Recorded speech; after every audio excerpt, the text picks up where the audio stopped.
Hi friends, welcome to Biology Simplified Tamil. நான் உங்க செந்தில்நாதன். தன்னம்பிக்கை பேட்ச்ல photosynthesis in higher plants இந்த சாப்டர்ல நம்ம வந்து part 3 வீடியோ பார்க்கலாம். ஸோ part 3 வீடியோவில் நம்ம பார்க்க போகிறது வாட் இஸ் லைட் ரியாக்ஷன் பற்றி டீட்டெயிலாக பார்க்க போகிறோம் line by line NCERT. Okay, light reaction are the photochemical phase. So light ரியாக்ஷனுக்கு இன்னொரு பேர் என்னங்க? ஃபோட்டோகெமிக்கல். ஃபோட்டோனா லைட்டு, கெமிக்கல் ரியாக்ஷன் நடக்குது. So photochemical phase, this is very important. பார்த்துக்குங்க, லைட் ரியாக்ஷனுக்கு இன்னொரு பேர் ஃபோட்டோகெமிக்கல் ஃபேஸ். இன்க்ளூட்ஸ் 4 things, 4 விஷயம். அந்த 4 விஷயம் என்ன? எம்சிக்யூவில் நீட் கொஷினில் கேட்பாங்க, பார்த்துக்குங்க. ஃபஸ்ட்டு லைட்டை அப்சார்ப் பண்ணணும், தென் வாட்டரை ஸ்ப்ளிட் பண்ணணும். வாட்டர் ஸ்ப்ளிட் ஆகிறதுனால வாட்டர்லேருந்து ஆக்சிஜன் ரிலீஸ் ஆகும் and formation of high energy chemical intermediates ATP and NADPH. Adenosine triphosphate, nicotinamide adenine dinucleotide phosphate. Nicotinamide adenine dinucleotide phosphate. அதுதான் NADP phosphate. இதில் H இருந்தால் reduced form, H இல்லைனா oxidized form. So NADP, nicotinamide adenine dinucleotide phosphate. H இருந்தால் reduced form, H இல்லைனா oxidized form. That's it. இப்போ 4 விஷயம் அப்படியே ஆர்டராக கொடுத்துருக்காங்க. லைட் ரியாக்ஷனில் ஃபஸ்ட்டு நடக்க போகிறது லைட்டை அப்சார்ப் பண்ணுறது. ஸோ லைட்டை அப்சார்ப் பண்ணால் தான் லைட் ரியாக்ஷனே நடக்கும். That's why it is called, the reaction is called, chemical reaction is called light reaction. Photochemical reaction, photochemical phase. First light absorption. லைட்டை அப்சார்ப் பண்ணி அந்த லைட் எனர்ஜியை யூஸ் பண்ணி வாட்டரை உடைக்கணும், H2Oவை உடைக்கணும். அப்போ H2O உடைச்சா ஆக்சிஜன் ரிலீஸ் ஆகும். தென் இதனால் என்ன ப்ராடக்ட் கிடைக்கும் லைட் ரியாக்ஷனில்? ATP and NADPH, high energy intermediates. ஏன் இன்டர்மீடியேட்ஸ் அப்படிங்கிறாங்கன்னா, இந்த கெமிக்கல் இன்டர்மீடியேட்ஸ் வந்து உடனே யூட்டிலைஸ் ஆகிடும், ஸ்டோர் பண்ணி வைக்க மாட்டாங்க ஃபியூச்சர் யூஸ்க்காக, அடுத்த ரியாக்ஷன்லேயே பயன்படுத்திடுவாங்க. அதனால okay. Next, several protein complexes are involved in this process. ஓகேங்களா? லைட் ரியாக்ஷனில் the pigments are organised into 2 discrete photochemical light harvesting complex. டிஸ்கிரீட்னா தனித்தனியாக இருக்கிறது. Light harvesting complex, light harvesting complex. Light harvesting complex என்ன ஃபஸ்ட்டு பார்த்துருவோம். Within the photosystem 1 and photosystem 2. So photosystem 1க்குள்ளேயும் photosystem 2க்குள்ளேயும் light harvesting complex இருக்குது. Photosystem 1க்குள்ளேயும் photosystem 2க்குள்ளேயும். ஃபோட்டோசிஸ்டத்தில் ஃபோட்டோசிஸ்டம் PS 1னா 1 அண்ட் PS ஃபோட்டோசிஸ்டத்தில் இருக்கக்கூடிய PS 2னா 2. ஓகேங்களா? இது வந்து பார்த்திங்கன்னா these are named in the sequence of their discovery. First கண்டுபிடிச்சதுனால ஃபோட்டோசிஸ்டம் 1ன்னு வச்சாங்க, செகண்ட் ஃபோட்டோசிஸ்டம் 2 கண்டுபிடிச்சதுனால 2ன்னு பேர் வச்சாங்க. அந்த ஆர்டர் அவ்வளவுதான். Then and not in the sequence in which they function during the light reaction. Actually photosystem 2 தான் முதல்ல இன்வால்வ் ஆகும், அதுக்கு அடுத்து தான் ஃபோட்டோசிஸ்டம் 1 வரும். 1 and 2ங்கிறது கண்டுபிடிச்ச ஆர்டர், அவ்வளவுதான். சரி, த LHC. இப்போ உங்களுக்கு லைட் ஹார்வெஸ்டிங் காம்ப்ளெக்ஸ் வந்து ஃபோட்டோசிஸ்டம் 1 அண்ட் ஃபோட்டோசிஸ்டம் 2க்குள்ளே இருக்குங்கிறீங்க. What is light harvesting complex? They are made up of hundreds of pigment molecule bound to proteins. So ப்ரோட்டீனால் பைண்ட் பண்ணப்பட்ட பிக்மெண்ட்ஸ், ஹண்ட்ரட்ஸ் ஆஃப் பிக்மெண்ட்ஸ் வந்து ப்ரோட்டீனால் பைண்ட் ஆகிருக்கு. அதை தான் லைட் ஹார்வெஸ்டிங் காம்ப்ளெக்ஸ் அப்படிங்கிறாங்க. Each photosystem has all the pigments except one molecule of chlorophyll A, forming a light harvesting system, also called antennae. Antennae, this is very important. Figure 13.4ல கொடுத்துருக்காங்க. இங்கே பாருங்கள், இது இது இது இது இது நான் எங்கெல்லாம் ரெட் லைட் வரணும் அதெல்லாம் பார்த்துக்குங்க. இது எல்லாம் வந்து ஹண்ட்ரட்ஸ் ஆஃப் பிக்மெண்ட்ஸ். இது மட்டும் நான் மார்க் பண்ணல, ரியாக்ஷன் சென்டர் தவிர, இந்த ஒரு பிக்மெண்ட்டை தவிர மீதி எல்லாமே லைட் ஹார்வெஸ்டிங் காம்ப்ளெக்ஸ் ஃபோட்டோசிஸ்டம்குள்ளே இருக்குது. Okay, next. தென் இதை ஆண்டனாங்கிறாங்க. ஏன் ஆண்டனா என்ன பண்ணும்? சிக்னலை ரிசீவ் பண்ணி நமக்கு கொடுக்கும். ஸோ இந்த லைட் ஹார்வெஸ்டிங் காம்ப்ளெக்ஸில் இருக்க பிக்மெண்ட்ஸ் எல்லாம் லைட்டை அப்சார்ப் பண்ணி கொடுக்க போகுது, லைட்டை ரிசீவ் பண்ணி கொடுக்க போகுது, அவ்வளவுதான். These pigments help to make photosynthesis more efficient by absorbing different wavelengths of light. So wavelengths of lightங்கிறது visible lightல 400 nanometerலேருந்து 700 nanometer வரைக்கும் லைட்டோட wavelength இருக்கும். ஸோ டிஃப்ரெண்ட் wavelengthல எல்லா லைட்டையும் அப்சார்ப் பண்ணி visible ரேஞ்சில் இருக்கக்கூடிய எல்லா லைட்டையும் அப்சார்ப் பண்ணி கொடுக்கறதுக்கு இந்த ஆண்டனே or light harvesting complexல இருக்க pigments help பண்ணுது. The single chlorophyll A molecule forms the reaction center. ஒன்னே ஒன்று கண்ணே கண்ணு இதுதான் reaction center. Reaction center is nothing but chlorophyll A. Very important neat question பார்த்துக்குங்க ஓகேங்களா. So reaction centerங்கிறது single chlorophyll A pigment அதான் reaction center. ஏன்னா அங்கே தான் எலக்ட்ரான் எக்ஸ்பெல் ஆக போகுது. The reaction center is different in both the photosystem. எந்த விதத்தில் டிஃப்ரெண்ட் ஆகுது? ரெண்டும் chlorophyll A தான். photosystem 1லையும் chlorophyll A தான், photosystem 2லையும் chlorophyll A தான். இப்போ உங்களுக்கு ஒரு டவுட் வரும், photosystem 1க்கும் photosystem 2க்கும் உள்ள டிஃப்ரெண்ட் என்ன? ரியாக்ஷன் சென்டர் தான். ரியாக்ஷன் சென்டர் தான் சார். ரெண்டுமே குளோரோஃபில் ஏ தானே? ஆமாம். அப்போ என்ன டிஃப்ரென்ஸ்?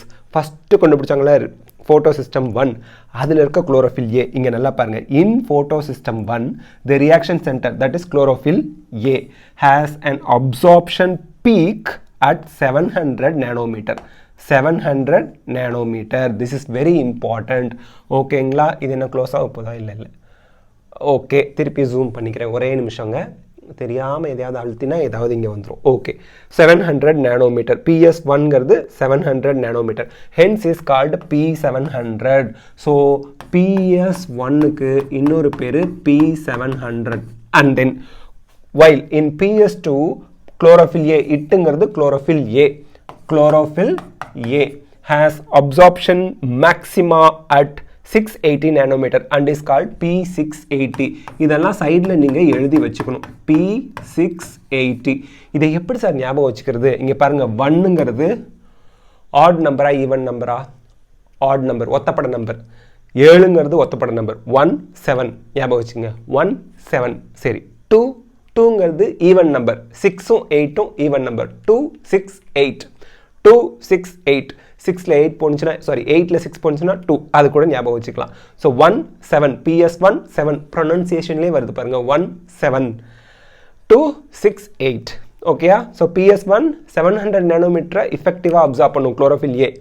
PS2ல 680 nanometer லைட்டை effectively அப்சார்ப் பண்ணும். அதான் PS2 P680 பேர் வச்சுட்டாங்க. ஸோ ஃபஸ்ட்டு கண்டுபிடிச்சது 700 nanometer லென்த்தை வேவ் லென்த் உள்ள லைட்டை அப்சார்ப் பண்ணதுனால PS1 பேர் வச்சாங்க. செகண்ட் கண்டுபிடிச்சதுனால இதுக்கு PS2 வச்சாங்க. அது வந்து 680 nanometer வேவ் லென்த்தில் லைட்டை அப்சார்ப் பண்ணும். ரெண்டுமே chlorophyll A தான். chlorophyll Aல தான் டிஃப்ரென்ஸ் இருக்குது PS1க்கும் PS2க்கும். வேலை முடிஞ்சிச்சு, மீதி எல்லாம் சேம் தான். இப்போது ஃபோட்டோ சிஸ்டம்னா என்னன்னா, இந்த light harvesting complex plus reaction centre. Reaction சென்டருங்கிறது யாருங்க? chlorophyll A தான் ரியாக்ஷன் சென்டர். இந்த ரெண்டையும் சேர்த்து சொன்னால் உங்களுக்கு photo system. So photo system 1 reaction centre வந்து P700, அதாவது 700 nanometerல chlorophyll A எஃபிஷியண்ட்டாக லைட்டாக அப்சார்ப் பண்ணும். ரியாக்ஷன் சென்டரில் 680 nanometer அப்சார்ப் பண்ணுற மாதிரி chlorophyll A இருந்தால் அது PS2ன்னு பேர் வச்சுட்டாங்க. மீதி எல்லாம் same.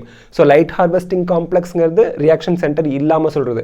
Reaction centre plus light harvesting complex, that is chlorophyll A plus LHC. இதுவும் ஹண்ட்ரட்ஸ் ஆஃப் பிக்மெண்ட்ஸ் இருக்கிறது. Accessory pigments, xanthophyll, carotenoid, chlorophyll B, இதெல்லாம் கசாமுசான்னு கிடக்கும். ஸோ அந்த மாதிரி இருந்தால் அதுக்கு பேர் ஃபோட்டோ சிஸ்டம். That's it. இனிமேல் உங்களுக்கு டவுட் வராது. ஓகேங்களா? சரி, நெக்ஸ்ட் பார்க்கலாம். The electron transport. Electron transport na electron transport ஆகி போகுது. ஓகே, எலக்ட்ரான் அப்போ somewhere to somewhere transport ஆகி போகணும். In photosystem 2 electron transportல ஃபர்ஸ்ட் வரது யாருங்க? photosystem 2. Reaction center chlorophyll A absorbs 680 nanometer. 2 odd even number, 680 even number. Wavelength of red light causing electrons to become excited and jump into orbit farther from the atomic nucleus. So atomic நியூக்ளியஸ்லேருந்து electron expel ஆகி வெளியே போகுது light absorb பண்ணதும். PS2ல reaction centre chlorophyll Aலேருந்து. எங்கெல்லாம் ரியாக்ஷன் சென்டர்னு வருதோ அங்கெல்லாம் chlorophyll Aன்னு ஞாபகம் வச்சுக்கோங்க, மறந்துடாதீங்க. These electrons are picked up by electron acceptor which passes them to an electron transport system consists of cytochromes. இப்போ this is PS2. இந்த டயக்ராமில் பார்த்தா நல்லா புரியும். PS2னா P680 எல்லாமே நமக்கு தெரியணும். இங்கே லைட் அப்சார்ப் பண்ணுற அப்படி லைட் அப்சார்ப் பண்ணதும் இங்கே இருக்க எலக்ட்ரான் எக்ஸ்பெல் ஆகி அவுட்டர் ஆர்பிட்டுக்கு போகுது. அவுட்டர் ஆர்பிட்டில் ஒரு எலக்ட்ரான் அக்செப்டர் வந்து அந்த எலக்ட்ரானை அக்செப்ட் பண்ணிக்கிறாங்க. ஓகேங்களா? அதுக்கப்புறம் இங்கே சைட்டோக்ரோம் அப்படிங்கிற எலக்ட்ரான் கேரியர் வழியாக இந்த பாக்ஸ் எலக்ட்ரான் டிரான்ஸ்போர்ட் சிஸ்டம் இருக்குல்ல, that is nothing but cytochromes. அது வழியாக எலக்ட்ரான்ஸ் டிரான்ஸ்போர்ட் ஆகி போகுது. This movement of electron is downhill. இங்கே நல்லா புரிஞ்சுக்கணும், இந்த எலக்ட்ரான் அக்செப்டாரில் இருந்து எலக்ட்ரான் டிரான்ஸ்போர்ட் சிஸ்டம் வழியாக போகிறது டவுன்ஹில். LHC லைட் ஹார்வெஸ்டிங் காம்ப்ளெக்ஸ்லேருந்து குளோரோஃபில் ஏ ரியாக்ஷன் சென்டருக்கு வந்து அண்ட் தென் எலக்ட்ரான் அக்செப்டாருக்கு போகிறது அப்ஹில். டவுன்ஹில்ங்கிறது இந்த இடத்துல டவுன்ஹில். ஓகேங்களா? இந்த இடத்துல டவுன்ஹில். இந்த எலக்ட்ரான் அக்செப்டார்லேருந்து இந்த லைட் ஹார்வெஸ்டிங் காம்ப்ளெக்ஸ் இங்கே வந்து ஃபோட்டோ சிஸ்டம் 1 இருக்கும், தட் இஸ் P700 இருக்கும். அதுக்கு வர வரைக்கும் இந்த ரீஜன் மட்டும் டவுன்ஹில். அதுதான் இங்கே சொல்கிறாங்க. டவுன்ஹில்னா எலக்ட்ரான் அதிகமாக இருக்க இடத்துலேருந்து எலக்ட்ரான் குறைவாக இருக்க இடத்துக்கு போகிறது downhill in terms of oxidation reduction or redox potential scale. இங்கே நல்லா கவனிங்க, LHC குளோரோஃபில் ஏலேருந்து எலக்ட்ரான் வெளியே போகுது. அப்போது குளோரோஃபில் ஏ ரியாக்ஷன் சென்டர் என்ன ஆகுது? ஆக்சிடைஸ் ஆகுது. இந்த எலக்ட்ரானை அக்செப்ட் பண்ண போகிறது யார்? LHC. அப்போது இங்கே PS1 ரெடியூஸ் ஆகுது. எலக்ட்ரானை அக்செப்ட் பண்ணிக்கிறவங்க ரெடியூஸ் ஆகுறாங்க, எலக்ட்ரானை லூஸ் பண்ணுறவங்க ஆக்சிடைஸ் ஆகுறாங்க. ஆக்சிடேஷனும் நடக்குது, ரிடக்ஷனும் நடக்குது, redox reaction. Okay. The electrons are not used up as they pass through the electron transport chain but are passed on to the pigments of photosystem 1. LHC photosystem 1ல இருக்கக்கூடிய pigmentsக்கு எல்லாம் வந்துருச்சு, electron use அப் ஆகலை. simultaneously electron in the reaction center of PS1 இங்கே வந்து electron என்ன ஆக போகுது? are also excited when they receive red light of wavelength 700 nanometer. திருப்பியும் இங்கேயும் லைட் வந்து 700 nanometerல அப்சார்ப் பண்ணும்போது இங்கேருந்து எலக்ட்ரான் excited state க்கு போய் expel ஆகுது and then transfer to another acceptor molecule that has greater redox potential. இங்க ஒரு electron acceptor இருக்காங்க. These electrons then are moved downhill again, this time to molecule energy rich NADP+. So இங்கேருந்து electron இங்கே போகுது. நல்லா கவனிங்க, எலக்ட்ரானை யார் அக்செப்ட் பண்ணிக்கிறாங்க? அவங்க ரெடியூஸ் ஆவாங்க. எலக்ட்ரானை இழக்கிறவங்க, லூஸ் பண்ணுறவங்க ஆக்சிடைஸ் ஆவாங்க. ஸோ எலக்ட்ரான் அக்செப்டர்லேருந்து எலக்ட்ரான் NADP+க்கு வந்துடுது. NADP+ ரெடியூஸ் ஆகி NADPH ஆகிடுது. இங்கே எலக்ட்ரான் போயிட்டதுனால இது ஆக்சிடைஸ் ஆகிடுது, மறந்துடாதீங்க. The addition of these electrons reduces NADP+ to NADPH+H+. This whole scheme of transfer of electrons starting from PS2 to uphill to acceptor, இது uphill. PS2ல இருந்து எலக்ட்ரான் அக்செப்டாருக்கு uphill. எலக்ட்ரான் அக்செப்டார்லேருந்து LHC PS1க்கு downhill. PS1லேருந்து எலக்ட்ரான் அக்செப்டாருக்கு uphill. and then again இங்கே வந்து downhill. எங்கே? எலக்ட்ரான் அக்செப்டார்லேருந்து NADPக்கு டவுன்ஹில். மறந்துடாதீங்க, ரெண்டும் மாறி மாறி நடக்குது. எந்த இடத்துல அப்ஹில், எந்த இடத்துல மேலேருந்து கீழே வருது டவுன்ஹில், கீழேருந்து மேலே போகிற ஏரோ அப்ஹில். டோன்ட் ஃபர்கெட், அதனால தான் ஏரோ அப்படி வரைஞ்சிருக்காங்க. ஓகேங்களா? down the electron transport chain to PS1. PS1க்கு திருப்பி வருது down. ஓகேங்களா? excitation of electrons transfer to another acceptor, அது uphill. and finally downhill to NADP+, reducing it to NADPH+H+ is called Z scheme. Why it is called Z scheme? இங்கே பாருங்கள், இங்கேருந்து ஆரம்பித்து இப்படி போகுது இல்லையா, அதனால zigzag-ஆக இருக்கிறதுனால Z scheme அப்படிங்கிறாங்க. due to its characteristic shape. This shape is formed when all carriers are placed in a sequence on a redox potential scale. So இந்த சீக்வன்ஸில் எல்லா எலக்ட்ரான் கேரியர்ஸும் இருந்தாங்க அப்படின்னா, கேரியர்ஸுங்கிறவங்க எலக்ட்ரான் கேரியர்ஸ் தான் இருந்தாங்கன்னா Z ஸ்கீம் வருது நமக்கு. ஓகேங்களா? தென் ஸ்பிளிட்டிங் ஆஃப் வாட்டர். இப்போ எப்படி வந்து எலக்ட்ரான் டிரான்ஸ்போர்ட் ஆகி போணுச்சு, லைட் அப்சார்ப்ஷன் எப்படி நடந்துச்சுன்னு பார்த்தோம். லைட் அப்சார்ப்ஷன்னால எலக்ட்ரான் டிரான்ஸ்போர்ட் நடக்குது. இந்த இடத்துல தெளிவாக கவனிக்கணும், 3 விஷயம் இங்கே நடந்துருச்சு. 1, லைட்டாக அப்சார்ப் ஆயிடுச்சு, எலக்ட்ரான் டிரான்ஸ்போர்ட் ஆனிச்சு. ATP இந்த எலக்ட்ரான் கேரி பண்ணிட்டு போகும்போது ADP + இன்ஆர்கானிக் பாஸ்பேட்டோட சேர்ந்து ATP ஃபார்ம் ஆனிச்சா, தென் ஃபைனலாக NADPH ஃபார்ம் ஆனிச்சு.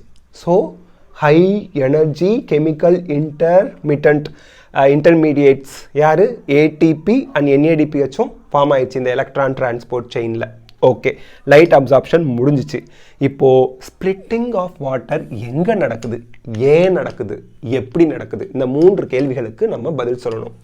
You would then ask, how does PS2 supply electrons continuously?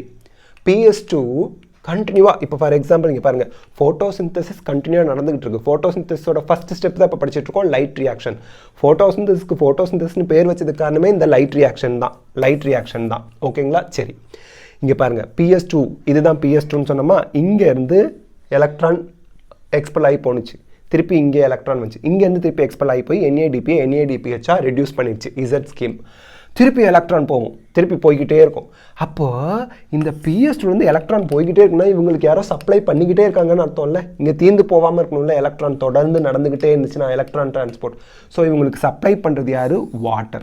Water எப்படி எலக்ட்ரான்ஸை சப்ளை பண்ணுது? ஒரு வாட்டர் மாலிக்யூல் ஸ்ப்ளிட் ஆகுது அப்படின்னா ஸ்ப்ளிட் ஆகிறதுக்கு சன்ஸ் லைட் எனர்ஜி வேணும். லைட் எனர்ஜி தான் வந்துக்கிட்டு இருக்கே. அதை ஸ்ப்ளிட் பண்ணும்போது 2 electrons, 2 protons and 1 oxygen molecule வரும். இது இப்படியும் சொல்லலாம், இல்லை ½O2ன்னு சொல்லலாம். ஸோ இந்த மாதிரி ஃபார்ம் ஆகுது. ஓகே, ஸோ 2 electron, 2 proton, ஒரு ஆக்சிஜன் மாலிக்யூல் வருது. இதை தான் ஸ்ப்ளிட்டிங் ஆஃப் வாட்டர் மாலிக்யூல்போம். இதுதான் நம்ம ஆல்ரெடி மினரல் நியூட்ரிஷனில் படிச்சிருப்போம். மேங்கனீஸ் அண்ட் குளோரின், இந்த ரெண்டும் இந்த ஸ்ப்ளிட்டிங் ஆஃப் வாட்டர் மாலிக்யூல்ஸ்க்கு ரொம்ப ரொம்ப இம்பார்ட்டன்ட் அப்படின்னு NEET question, very important NEET question பார்த்துக்குங்க. சரி, இப்போது இங்கே விஷயத்துக்கு வருவோம். The electrons that were moved from photosystem 2 must be replaced. இழந்ததை திருப்பி அது வரணும், கெயின் பண்ணணும். This is achieved by electrons available due to splitting of water. The splitting of water is associated with PS2 only. PS2ல மட்டும்தான் splitting of water நடக்கும். இந்த ஏரியாவில் aero போட்டிருக்காங்க பாருங்கள். PS1க்கும் ஸ்ப்ளிட்டிங் ஆஃப் வாட்டர் மாலிக்யூலுக்கும் சம்மந்தமே இல்லை. ஏன்னா PS1 always get electron from PS2.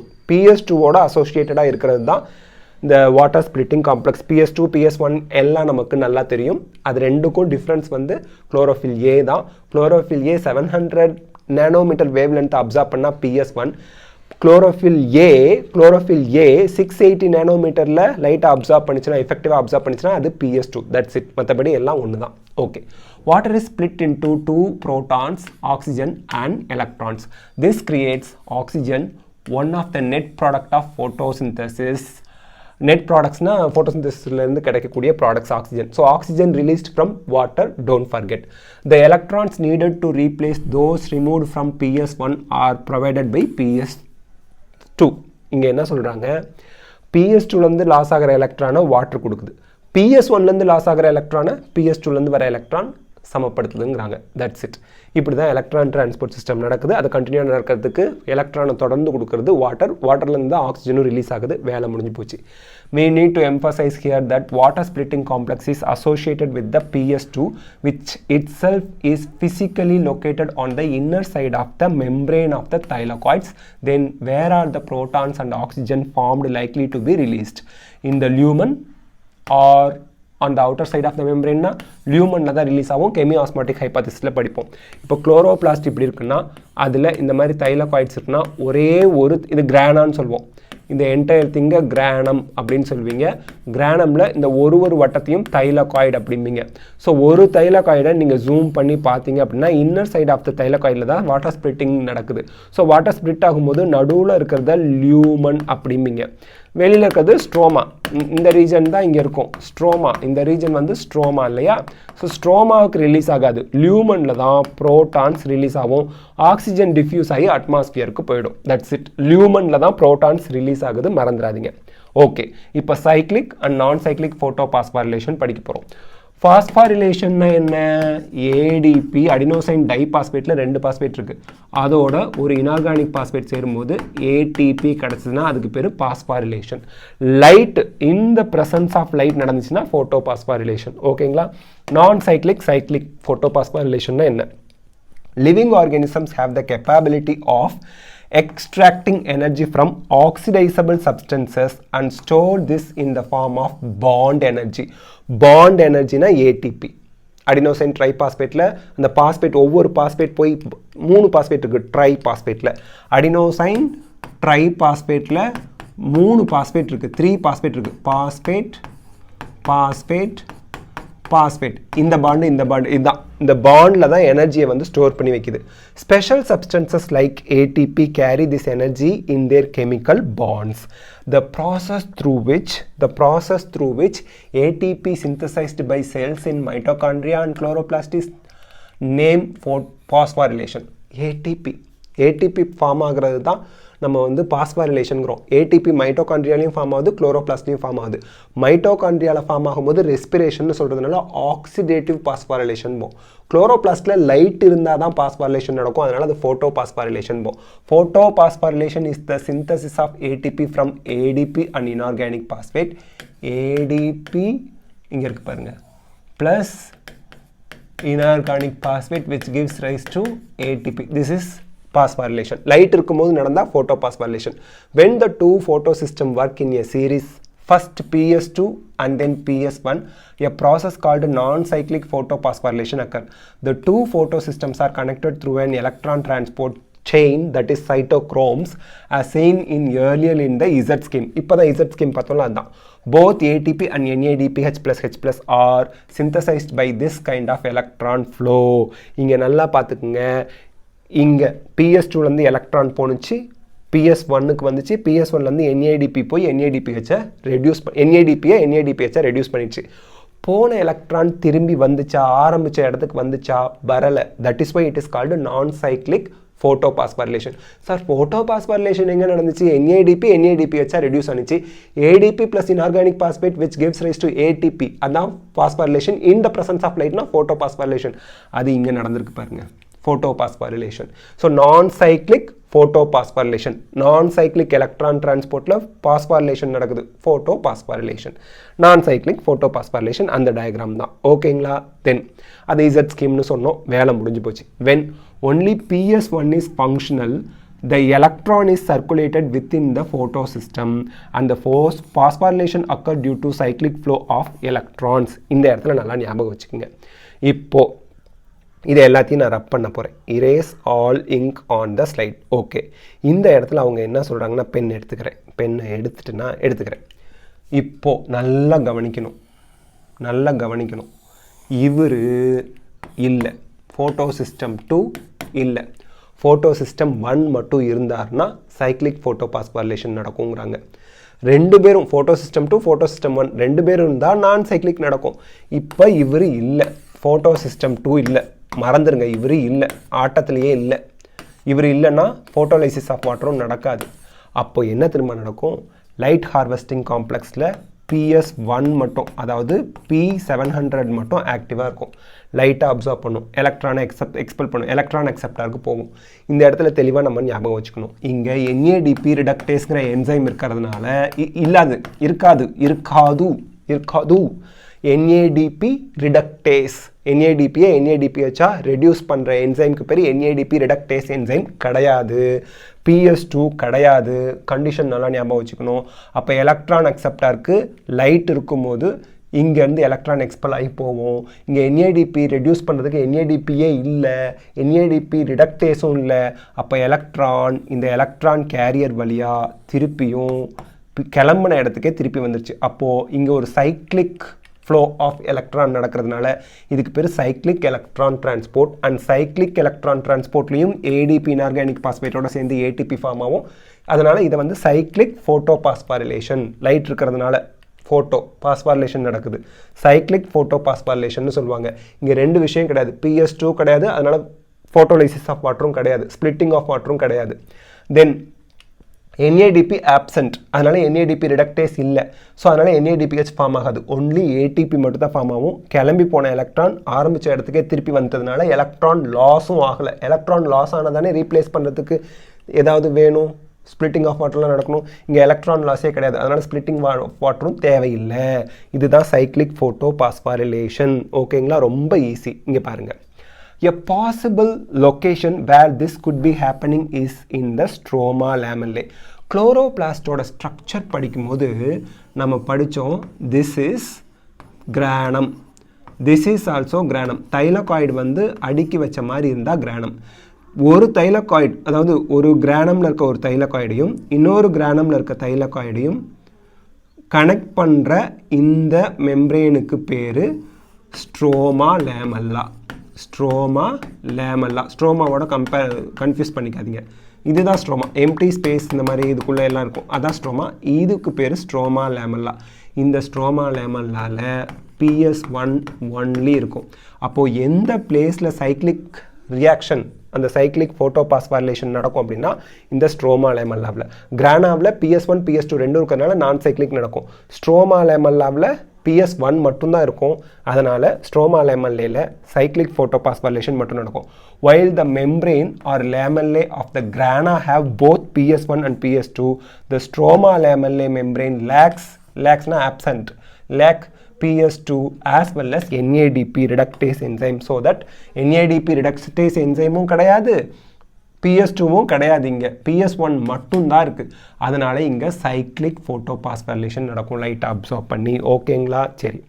Then the excited electrons does not pass on to NADP+, ஏன்னா அது கிடையாது, but cycled back to PS1 complex through the electron transport chain. Cytochrome வழியாக வந்துடுது. ஓகேங்களா?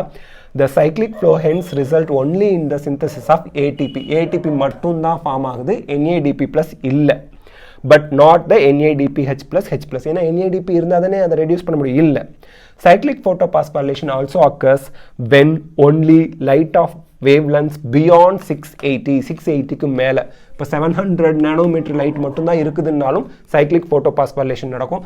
இதை பேஸ் பண்ணியும் நீட் கொஸ்டின் கேட்பாங்க, பார்த்துக்குங்க. ஓகேங்களா? And are available for excitation. So 680 நானோமீட்டரில் இல்லை, அதுக்கு மேலே 700 நானோமீட்டர் தான் லைட் அவைலபிளாக இருக்குது. அப்போது cyclic phosphorylation or cyclic photophosphorylation மட்டும்தான் நடக்கும். This is very important. Next, chemiosmotic hypothesis வந்து நம்ம தனி வீடியோவாக பார்த்தா தான் அந்த எக்ஸ்ப்ளனேஷன் நமக்கு புரியும். இந்த வீடியோவில் நம்ம சைக்ளிக் அண்ட் நான் சைக்ளிக் ஃபோட்டோபாஸ்போரிலேஷன் பார்த்துருக்கோம், எலக்ட்ரான் டிரான்ஸ்போர்ட் செயின் பார்த்துருக்கோம், லைட் ரியாக்ஷன் கம்ப்ளீட் பண்ணியிருக்கோம். கெமியாஸ்மாட்டிக் ஹைபாத்திசிஸ் நெக்ஸ்ட் பார்ட் வீடியோவில் பார்க்கலாம். இது கண்டிப்பாக உங்களுக்கு தெளிவாக புரிஞ்சிருக்கும்னு நான் 100% நம்புகிறேன். இந்த வீடியோ உங்களுக்கு ஹெல்ப்ஃபுல்லாக இருந்துச்சா லைக், ஷேர், கமெண்ட் பண்ணுங்கள். பயாலஜி சிம்பிளிஃபைட் தமிழ் சேனலுக்கு சப்ஸ்கிரைப் பண்ணுங்கள். Because your support is our strength. Thank you.